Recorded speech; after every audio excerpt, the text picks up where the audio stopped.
નારદ પુરાણની કથાને આગળ વધારીએ. ભાગ 8. દાનનું પાત્ર, નિષ્ફળ દાન, ઉત્તમ, મધ્યમ, અધમ દાન, ધર્મરાજ ભગીરથ સંવાદ, બ્રાહ્મણને જીવિકા દાનનું મહાત્મ્ય તથા તળાવ નિર્માણના પુણ્યના વિષયમાં રાજા વીરભદ્રની કથા. નારદજી બોલ્યા કે હે ભાઈજી, મારી ગંગા મહાત્મ્ય સાંભળવાની ઈચ્છા હતી. તે તો સાંભળી લીધું. તે તમામ પાપોનો નાશ કરનારું છે. હવે મને દાન અને દાનના પાત્રના લક્ષણ કહો. શ્રી સનકજીએ કહ્યું કે દેવર્ષિ બ્રાહ્મણ બધા વર્ણોના શ્રેષ્ઠ ગુરુ છે. જેણે આપેલા દાનને અક્ષય બનાવવું હોય તેણે બ્રાહ્મણને જ દાન આપવું જોઈએ. સદાચારી બ્રાહ્મણ નિર્ભય થઈ બધાનું દાન લઈ શકે છે, પરંતુ ક્ષત્રિય અને વૈશ્ય કદી કોઈનું દાન ન લેવું. જે બ્રાહ્મણ ક્રોધી, પુત્રહીન, દંભાચારી તથા પોતાના કર્મનો ત્યાગ કરવાવાળો છે, તેને આપેલું દાન નિષ્ફળ થઈ જાય છે. જે પરાઈ સ્ત્રીમાં આસક્ત, પરાયા ધનનો લોભી તથા જ્યોતિષી છે, તેને આપેલું દાન પણ નિષ્ફળ થઈ જાય છે. જે બીજાના દોષો જુએ છે, જે કૃતજ્ઞ, કપટી અને યજ્ઞના અનાધિકારીઓ દ્વારા યજ્ઞ કરાવે છે, તેને આપેલું દાન પણ નિષ્ફળ થઈ જાય છે. જે સદા યાચકવૃત્તિ રાખે છે, તે હિંસક, દુષ્ટ અને રસનો વિક્રય કરે છે, તેને આપેલું દાન પણ નિષ્ફળ છે. હે બ્રહ્મણ, જે વેદ, સ્મૃતિ અને ધર્મનો વિક્રય કરે છે, તેને આપેલું દાન પણ નિષ્ફળ જ છે. જે ગીતો ગાઈને જીવિકા ચલાવે છે, જેની સ્ત્રી વ્યભિચારિણી છે તથા જે બીજાને કષ્ટ આપે છે, તેને આપેલું દાન પણ નિષ્ફળ છે. જે તલવારથી જીવિકા ચલાવે છે, જે શાહીથી જીવન નિર્વાહ ચલાવે છે, જે જીવિકા માટે દેવતાઓની પૂજા સ્વીકારે છે, જે સમગ્ર ગામના પુરોહિત છે તથા જે દૂતનું કામ કરે છે, એવા લોકોને આપેલું દાન નિષ્ફળ છે. જે બીજાના માટે રસોઈ બનાવવાનું કામ કરે છે, જે કવિતા દ્વારા લોકોની વ્યર્થ પ્રશંસા કરે છે, જે વૈધ તથા અભક્ષ્ય પદાર્થોનું ભક્ષણ કરે છે, તેને આપેલું દાન પણ નિષ્ફળ છે. જે શૂદ્રોનું અન્ન ખાય છે, શૂદ્રોના મૂળદા બાળે છે અને વ્યભિચારિણી સ્ત્રીના સંતાનનું ભોજન કરે છે, તેમને આપેલું દાન પણ નિષ્ફળ છે. જે ભગવાનના વિષ્ણુના નામ જપને વેચે છે, સંધ્યાકર્મ કરતો નથી તથા દૂષિત દાન લેવાથી દગ્ધ થઈ ગયો છે, તેને આપેલું દાન પણ નિષ્ફળ છે. જે દિવસે સૂવે છે, દિવસે મૈથુન કરે છે તથા જે સંધ્યાકાળે ખાય છે, તેને આપેલું દાન પણ નિષ્ફળ છે. જે મહાપાતકી છે, જેણે જ્ઞાતિ ભાઈઓએ જ્ઞાતિથી બહાર કરી દીધો છે તથા જે પતિની હયાતીમાં કુંડ સંતાન અર્થાત વ્યભિચારથી ઉત્પન્ન થયો છે અને ગોલક સંતાન અર્થાત પતિના મૃત્યુ પછી વ્યભિચારથી પેદા થયો છે, તેને આપેલું દાન પણ નિષ્ફળ છે. જે પરિવિત અર્થાત નાના ભાઈના લગ્ન થઈ ગયા પછી પણ લગ્ન કર્યા નથી, તે સઠ પરિવેતા અર્થાત મોટા ભાઈની પહેલાં લગ્ન કરી લેનાર, સ્ત્રીને વશ રહેનાર અને અત્યંત દુષ્ટ છે, તેને આપેલું દાન પણ નિષ્ફળ છે. જે શરાબી, માંસાહારી, સ્ત્રી લંપટ, અત્યંત લોભી, ચોર અને ચુગલીખોર છે, તેને આપેલું દાન પણ નિષ્ફળ થાય છે. હે દ્વિજ શ્રેષ્ઠ, જે કોઈ પણ પાપપરાયણ અને સજ્જન પુરુષો દ્વારા સદા નિંદિત હોય તેમની પાસેથી ન તો દાન લેવું જોઈએ અને ન દાન આપવું જોઈએ. હે નારદ, જે બ્રાહ્મણ સત્કર્મ કરતો હોય તેને યત્નપૂર્વક દાન આપવું જોઈએ. જે દાન શ્રદ્ધાપૂર્વક અને ભગવાન વિષ્ણુને સમર્પણપૂર્વક આપવામાં આવ્યું હોય તે ઉત્તમ દાન કહેવાય છે. હે નારદજી, આલોક તથા પરલોકના લાભના ઉદ્દેશથી જે સુપાત્રને દાન આપવામાં આવે છે તે સકામ દાન મધ્યમ માનવામાં આવે છે. જે દંભથી બીજાની હિંસા માટે અવિધિપૂર્વક, ક્રોધપૂર્વક, શ્રદ્ધા રહિત અને અપાત્રને આપવામાં આવે છે તે દાન અધમ માનવામાં આવ્યું છે. રાજા બલિને સંતુષ્ટ કરવા માટે અર્થાત અપવિત્ર ભાવથી તથા અપાત્રને આપેલું દાન અધમ, સ્વાર્થ સિદ્ધિ માટે આપેલું દાન મધ્યમ તથા ભગવાનની પ્રસન્નતા માટે કરેલું દાન ઉત્તમ છે, એવું જ્ઞાની પુરુષો કહે છે. દાન, ભોગ અને નાશ આ ધનની 3 પ્રકારની ગતિઓ છે. જે દાન કરે છે કે ન પોતે ઉપભોગ કરે છે, તેનું ધન માત્ર તેના નાશનું કારણ થાય છે. હે બ્રહ્મણ, ધનનું ફળ છે ધર્મ અને ધર્મ તે જ છે જે ભગવાન વિષ્ણુને પ્રસન્ન કરનારો છે. શું વૃક્ષો જીવતા નથી? વૃક્ષો પણ જગતમાં બીજાના હિત માટે જ જીવે છે. હે વિપ્રવર નારદ, જ્યાં વૃક્ષો પણ પોતાના મૂળિયા અને ફળો દ્વારા બીજાનું હિત કરે છે, ત્યાં જો મનુષ્ય પરોપકારી ન હોય તો તે મરી ગયેલા જેવો જ છે. મરણશીલ માનવ શરીરથી, ધનથી અથવા મન અને વાણીથી પણ બીજાનું ઉપકાર કરતા નથી, તેમને મહાન પાપી સમજવા જોઈએ. નારદજી, આ વિષયમાં હું એક યથાર્થ ઇતિહાસ કહું છું, સાંભળો. તેમાં દાન વગેરેના લક્ષણ પણ બતાવવામાં આવશે. સાથે સાથે તેમાં ગંગાજીનું મહાત્મ્ય પણ આવી જશે, જે સર્વ પાપોનું નાશક છે. આ ઇતિહાસમાં ભગીરથ અને ધર્મનો પુણ્યપ્રદ સંવાદ છે. સગરના કુળમાં ભગીરથ નામના રાજા થયા, જે 7 દ્વીપો અને સમુદ્રો સહિત આ પૃથ્વીનું શાસન કરતા હતા. તેઓ સદા સર્વે ધર્મોમાં તત્પર, સત્ય પ્રતિજ્ઞ અને પરાક્રમી હતા. કામદેવ જેવા રૂપવાન, મહાન યજ્ઞકર્તા અને વિદ્વાન હતા. તે રાજા ભગીરથ ધૈર્યમાં હિમાલય અને ધર્મમાં ધર્મરાજ જેવા હતા. તેમનામાં બધા પ્રકારના સારા લક્ષણો હતા. હે મુને, તેઓ સંપૂર્ણ શાસ્ત્રોના પારગામી, વિદ્વાન, સર્વે સંપત્તિઓથી યુક્ત, અમે સૌને આનંદ આપનારા હતા. અતિથિ સત્કારમાં યત્નપૂર્વક લાગ્યા રહેતા હતા અને સદા ભગવાન વાસુદેવની આરાધનામાં તત્પર રહેતા હતા. તેઓ મહાન પરાક્રમી, સદ્ગુણોના ભંડાર, સૌના મિત્ર, દયાળુ તથા ઉત્તમ બુદ્ધિવાળા હતા. હે દ્વિજ શ્રેષ્ઠ, રાજા ભગીરથને આવા સદ્ગુણોથી યુક્ત જાણી એક દિવસ સાક્ષાત ધર્મરાજ તેમના દર્શન કરવા માટે આવ્યા. રાજાએ પોતાના ઘરે પધારેલા ધર્મરાજનું શાસ્ત્રોક્ત વિધિથી પૂજન કર્યું. ત્યાર પછી ધર્મરાજ પ્રસન્ન થઈ રાજાને કહેવા લાગ્યા. ધર્મરાજે કહ્યું કે હે ધર્મજ્ઞોમાં શ્રેષ્ઠ રાજા ભગીરથ, તમે ત્રણેય લોકમાં પ્રસિદ્ધ છો. હું સ્વયં ધર્મરાજ તમારી કીર્તિ સાંભળીને તમારા દર્શન કરવા અહીં આવ્યો છું. તમે સન્માર્ગમાં તત્પર, સત્યવાદી અને પ્રાણી માત્ર નહીં હિતૈષી છો. તમારા ઉત્તમ ગુણોના કારણે દેવતાઓ પણ તમારા દર્શન કરવા ચાહે છે. હે ભૂપાલ, જ્યાં કીર્તિ, નીતિ અને સંપત્તિ છે ત્યાં ઉત્તમ ગુણ, સાધુ પુરુષ તથા દેવતાનો અવશ્ય નિવાસ હોય છે. હે રાજન, હે મહાભાગ, સમસ્ત પ્રાણીઓના હિતમાં લાગ્યા રહેવું વગેરે તમારું ચરિત્ર બહુ સુંદર છે. તે તમારા જેવા લોકો માટે પણ દુર્લભ છે. આવું કહેનારા ધર્મરાજને પ્રણામ કરી રાજા ભગીરથ પ્રસન્ન અને વિનીત ભાવે મધુર વાણીમાં બોલ્યા. ભગીરથે કહ્યું કે હે ભગવાન, તમે સર્વ ધર્મોના જ્ઞાતા છો. હે પરમેશ્વર, તમે સમદર્શી પણ છો. હું જે કંઈ પૂછું છું તે મારા પર અત્યંત કૃપા કરીને બતાવો. ધર્મના પ્રકાર કેટલા છે? ધર્માત્મા પુરુષોના કયા કયા લોક છે? યમલોકમાં કેટલી યાતનાઓ બતાવવામાં આવી છે અને તે કોને પ્રાપ્ત થાય છે? હે મહાભાગ, કેવા લોકો આપના દ્વારા સન્માનિત હોય છે અને કેવા લોકો કેવી રીતે આપના દ્વારા દંડનીય છે? આ બધું મને વિસ્તારથી બતાવવાની દયા કરો. ધર્મરાજે કહ્યું કે હે મહાયુદ્ધે, બહુ સારું. તમારી બુદ્ધિ નિર્મળ તથા તેજસ્વી છે. હું ધર્મ અને અધર્મનું યથાર્થ વર્ણન કરું છું. તમે ભક્તિપૂર્વક સાંભળો.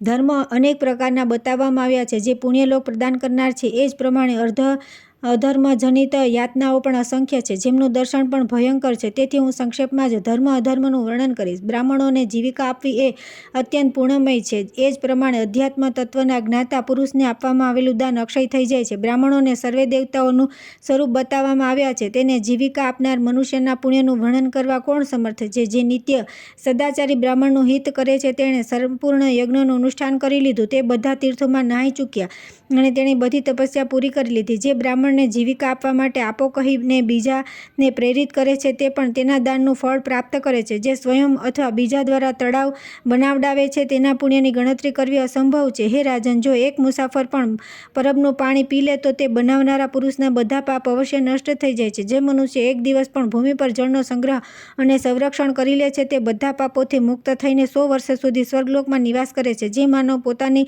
શક્તિ પ્રમાણે તળાવ ખોદવામાં સહાયતા કરે છે, જે તેનાથી સંતુષ્ટ થઈ તેને પ્રેરણા આપે છે, તે પણ તળાવ બનાવવાનું પુણ્ય પ્રાપ્ત કરી લે છે. જે રાઈના દાણા જેટલી માટી પણ તળાવમાંથી કાઢીને બહાર નાખે છે, તે અનેક પાપોથી મુક્ત થઈને 100 વર્ષો સુધી સ્વર્ગમાં નિવાસ કરે છે. હે નૃપશ્રેષ્ઠ, જેના પર દેવતા અથવા ગુરુજન સંતુષ્ટ થાય છે, તે તળાવ ખોદાવાનું પુણ્ય પ્રાપ્ત કરે છે. આ સનાતન શ્રુતિ છે. હે નૃપશ્રેષ્ઠ, આ વિષયમાં હું તમને એક ઇતિહાસ કહું છું, જે સાંભળીને મનુષ્ય સર્વે પાપોથી છુટકારો મેળવી લે છે. એમાં સંશય નથી. ગોળ દેશમાં અત્યંત વિખ્યાત વીરભદ્ર નામના એક રાજા થઈ ગયા છે. તે બહુ પ્રતાપી, વિદ્વાન અને બ્રાહ્મણ ભક્ત હતા. વેદ અને શાસ્ત્રોની આજ્ઞા અનુસાર કુળોચિત સદાચારનું તેઓ સદા પાલન કરતા અને મિત્રોના અભ્યુદયમાં યોગદાન કરતા હતા. તેમની પરમ સૌભાગ્યવતી રાણીનું નામ ચંપક મંજરી હતું. તેમના મુખ્ય મંત્રીઓ કર્તવ્ય અને અકર્તવ્યના વિચારમાં કુશળ હતા. તે સદા ધર્મશાસ્ત્ર દ્વારા ધર્મનો નિર્ણય કાર્ય કરતા હતા. જે પ્રાયશ્ચિત, ચિકિત્સા, જ્યોતિષ તથા ધર્મનો નિર્ણય શાસ્ત્ર વિના કરે છે, તેને બ્રહ્મઘાતી કહેવામાં આવ્યો છે. મનમાં એવું વિચારીને રાજા હંમેશા પોતાના આચાર્યો પાસેથી મનુ વગેરેના બતાવેલા ધર્મોનું વિધિપૂર્વક શ્રવણ કર્યા કરતા હતા. તેમના રાજ્યમાં કોઈ નાનામાં નાનો મનુષ્ય પણ અન્યાયનું આચરણ કરતો નહોતો. તે રાજા ના ધર્મની મર્યાદામાં રહેલો દેશ સ્વર્ગ જેવો હતો. તે શુભકારી, ઉત્તમ રાજ્યનો આદર્શ હતો. એક દિવસ રાજા, વીરભદ્ર, મંત્રી વગેરેની સાથે શિકાર કરવા બહુ મોટા વનમાં ગયા અને મધ્યાહન સુધી આમ તેમ ઘૂમતા રહ્યા. તે અત્યંત થાકી ગયા હતા. હે ભગીરથ, તે સમયે રાજાને એક નાની તલાવડી દેખાઈ. તે પણ સુકાયેલી હતી. તેને જોઈને મંત્રીએ વિચાર્યું, પૃથ્વી ઉપર આ શિખર પર આ તલાવડી કોણે બનાવી છે? અહીં પાણી કઈ રીતે સુલભ થશે, જેથી આ રાજા વીરભદ્ર તૃષા બુજાવીને જીવી શકે? હે નૃપશ્રેષ્ઠ, ત્યાર પછી મંત્રીના મનમાં તે તલાવડીનો ખોદવાનો વિચાર થયો. તેણે એક હાથનો ખાડો ખોદીને તેમાંથી જળ પ્રાપ્ત કર્યું. હે રાજન, તે જળ પીવાથી રાજાને અને તેમના બુદ્ધિસાગર નામક મંત્રીને પણ તૃપ્તિ થઈ. ત્યારે ધર્મ અર્થના જ્ઞાતા બુદ્ધિસાગરે રાજાને કહ્યું કે રાજન, આ તલાવડી પહેલાં વરસાદના જળથી ભરેલી હતી. હવે એની ચારે બાજુ પાળ બનાવી દેવી જોઈએ એવું મને લાગે છે. હે દેવ નિષ્પાપ રાજન, તમે આ વાતનું અનુમોદન કરો અને આ માટે મને આજ્ઞા આપો. નૃપશ્રેષ્ઠ, વીરભદ્ર પોતાના મંત્રીની વાત સાંભળીને બહુ પ્રસન્ન થયા અને આ કામ કરવા માટે તૈયાર થઈ ગયા. તેમણે પોતાના મંત્રી બુદ્ધિસાગરને જ આ શુભ કાર્યમાં નિયુક્ત કર્યા. ત્યારે રાજાની આજ્ઞાથી અતિશય પુણ્યાત્મા બુદ્ધિસાગર તે તલાવડીને સરોવર બનાવવાના કાર્યમાં લાગી ગયા. તેની લંબાઈ અને પહોળાઈ ચારે બાજુથી 50 ધનુષ થઈ ગઈ હતી. તેની ચારે બાજુ પથ્થરના ઘાટ બની ગયા અને તેમાં અગાધ જળ રાશિ સંચિત થઈ ગઈ. આવી તલાવડી બનાવી આવીને રાજાને બધા સમાચાર કહ્યા. ત્યાર પછી બધા વનના પ્રાણીઓને તરસ્યા પથિક તે તલાવડીનું ઉત્તમ જળ પીવા લાગ્યા. પછી આયુષ્ય સમાપ્ત થતાં મંત્રી બુદ્ધિસાગરનું મૃત્યુ થઈ ગયું. હે રાજન, તે મારા ધર્મરાજના લોકમાં આવ્યા. તેમના ધર્મ વિશે મેં ચિત્રગુપ્તને પૂછ્યું. ત્યારે ચિત્રગુપ્તે તેમણે તલાવડી બનાવ્યાની બધી વાત મને કહી. સાથે સાથે એ પણ કહ્યું કે આ મંત્રી રાજાને ધર્મ કાર્યનો ઉપદેશ કરતા હતા, તેથી આ ધર્મ વિમાન પર ચડવાના અધિકારી છે. હે રાજન, ચિત્રગુપ્તના આ પ્રમાણે કહ્યા પછી મેં બુદ્ધિસાગરને ધર્મ વિમાન પર ચડવાની આજ્ઞા આપી દીધી. હે ભગીરથ, પછી કાલાંતરમાં રાજા વીરભદ્ર પણ મૃત્યુ પછી મારા સ્થાન પર આવ્યા અને પ્રસન્નતાપૂર્વક મને નમસ્કાર કર્યા. ત્યાં મેં તેમના સંપૂર્ણ ધર્મ વિશે પણ પ્રશ્ન કર્યો. હે રાજન, મારા પૂછવાથી ચિત્રગુપ્તે રાજાને પણ તલાવડી ખોદાવવા રૂપી ધર્મકાર્ય કર્યું હોવાની વાત કહી. ત્યારે મેં રાજાને જે રીતે સારી રીતે સમજાવ્યા તે સાંભળો. મેં કહ્યું કે ભૂપાલ, ભગીરથ પૂર્વકાળમાં સૌતાગીરીના શિખર પર તે લાવક એક પ્રકારનું પક્ષીએ પાણીને માટે પોતાની ચાંચથી 2 આંગળ ભૂમિ ખોદી નાખી હતી. નૃપશ્રેષ્ઠ, ત્યાર પછી કાલાંતરમાં તે ડુક્કરે પોતાના મુખથી 1 હાથ ઊંડો ખાડો ખોદ્યો. ત્યારથી તેમાં હાથભર પાણી રહેતું હતું. ત્યાર પછી કોઈ સમયે તે કાલી એક પક્ષી તેને પાણીમાં ખોદીને 2 હાથ ઊંડો કરી દીધો. મહારાજ, ત્યારથી તેમાં 2 મહિના સુધી જળ રહેવા લાગ્યું. વનના નાના નાના જીવો તૃષાથી વ્યાકુળ થતા તે જળ પીતા હતા. તે સુવ્રત, તેના 3 વર્ષ પછી આ હાથીએ તે ખાડાને 3 હાથ ઊંડો કરી દીધો. હવે તેમાં વધારે પાણી ભેગું થઈને 3 મહિના સુધી રહેવા લાગ્યું. જંગલના જીવજંતુઓ તે પાણી પીતા હતા. પછી પાણી સુકાઈ ગયા પછી તમે તે સ્થાન પર ગયા. ત્યાં 1 હાથ માટી ખોદીને તમે જળ પ્રાપ્ત કર્યું. હે રાજન, ત્યાર પછી મંત્રી બુદ્ધિસાગરના ઉપદેશથી તમે 50 ધનુષ લંબાઈ પહોળાઈમાં તેને જેટલું જ ઊંડું ખોદાવ્યું. પછી તેમાં ઘણું જળ સંચિત થઈ ગયું. ત્યાર પછી પથ્થરોના ઘાટ બની જતા તે મહાન સરોવર બની ગયું. ત્યાં કિનારા પર બધા લોકોને માટે ઉપકારી વૃક્ષો લગાવી દેવામાં આવ્યા. તે તળાવ દ્વારા પોતપોતાના પુણ્યથી એ 5 જીવ ધર્મ વિમાન પર બેઠા છે. હવે છઠ્ઠા તમે પણ તેના પર ચડી જાઓ. હે ભગીરથ, મારું આ વચન સાંભળીને છઠ્ઠા રાજા વીરભદ્ર પણ તે 5ના જેવા પુણ્યભાગી થઈને તે ધર્મ વિમાન પર જઈને બેસી ગયા. રાજન, આ પ્રમાણે મેં તળાવ બનાવવાથી થનારા પુણ્યનું વર્ણન કર્યું. આ સાંભળીને મનુષ્ય જન્મથી મૃત્યુ સુધીના પાપથી મુક્ત થઈ જાય છે. જે મનુષ્ય શ્રદ્ધાપૂર્વક કથાને સાંભળે કે વાંચે છે તે પણ તળાવ બનાવવાના સંપૂર્ણ પુણ્યને પ્રાપ્ત થાય છે. ત્યાર પછી આવે છે તળાવ અને તુલસી વગેરેનો મહિમા. ભગવાન વિષ્ણુ અને શિવના સ્નાનના પૂજનનું મહત્વ તથા વિવિધ દાનો તથા દેવ મંદિરમાં સેવા કરવાનું મહાત્મ્ય. ધર્મરાજ કહે છે કે હે રાજન, કાચું તળાવ બનાવવા કરતાં અડધું ફળ મળે છે. કૂવા બનાવવાથી ચતુર્થાંશ ફળ સમજવું જોઈએ. વાવડી બનાવવાનું કમળોથી ભરેલા સરોવર જેટલું પુણ્ય મળે છે. હે ભૂપાલ, નહેર કઢાવવાથી વાવડી કરતાં 100 ગણું ફળ પ્રાપ્ત થાય છે. ધનવાન વ્યક્તિ પથ્થરનું મંદિર કે તળાવ બનાવે અને ગરીબ માણસ માટીથી બનાવે તો તે બંનેનું સમાન ફળ પ્રાપ્ત થાય છે. આ બ્રહ્માજીનું કથન છે. ધનવાન વ્યક્તિ 1 નગરનું દાન કરે અને ગરીબ 1 હાથ જમીન આપે. આ બંને દાનનું સમાન ફળ છે એવું વેદવેતા પુરુષ કહે છે. જે ધનવાન પુરુષ ઉત્તમ ફળના સાધનભૂત તળાવનું નિર્માણ કરે છે અને ગરીબ 1 કૂવો બનાવડાવે છે તે બંનેનું પુણ્ય સમાન છે. જે અનેક પ્રાણીઓનો ઉપકાર કરનાર આશ્રમ અથવા ધર્મશાળા બનાવડાવે છે તે 3 પેઢીઓ સહિત બ્રહ્મલોકમાં જાય છે. હે રાજન, ગાય કે બ્રાહ્મણ અથવા કોઈ પણ જીવ અડધી ક્ષણ તે આશ્રમની છાયામાં સ્થિત થાય છે તે તેના બનાવનારને સ્વર્ગમાં પહોંચાડે છે. હે રાજન, જે બગીચા લગાવે, દેવ મંદિર બનાવડાવે, તળાવ ખોદાવે અથવા ગામ વસાવે તે ભગવાન વિષ્ણુની સાથે પૂજાય છે. જે તુલસીના મૂળની માટીથી, ગોપીચંદનથી, ચિત્રકૂટની માટીથી અથવા ગંગાજીની માટીથી ઉર્ધ્વપૂર્ણ તિલક કરે છે તેને પ્રાપ્ત થનારા પુણ્યફળનું વર્ણન સાંભળો. તે શ્રેષ્ઠ વિમાન પર બેસી ગંધર્વ અને અપ્સરાઓના સમૂહ દ્વારા પોતાની યશગાથા સાંભળતો રહી ભગવાન વિષ્ણુના ધામમાં આનંદ ભોગવે છે. જે તુલસીના છોડ પર હથેળીમાં રહે તેટલું પાણી નાખીને તે ક્ષીરસાગર નિવાસી ભગવાન વિષ્ણુની સાથે ત્યાં સુધી નિવાસ કરે છે જ્યાં સુધી ચંદ્રમા અને તારા રહે છે. ત્યાર પછી તે વિષ્ણુમાં લીન થાય છે. જે બ્રાહ્મણોને કોમળ તુલસીદળ અર્પણ કરે છે તે 3 પેઢીઓની સાથે બ્રહ્મલોકમાં જાય છે. જે તુલસીના રક્ષણ માટે કાંટાની વાળ અથવા કોટ બનાવડાવે છે તે પણ 21 પેઢીઓ સાથે ભગવાન વિષ્ણુના ધામમાં આનંદનો અનુભવ કરે છે. હે નરેશ્વર, જે તુલસીના કોમળ પાનથી ભગવાન વિષ્ણુના ચરણોની પૂજા કરે છે તે વિષ્ણુલોકને પ્રાપ્ત થાય છે. તેનું ત્યાંથી કદી પુનરાગમન થતું નથી.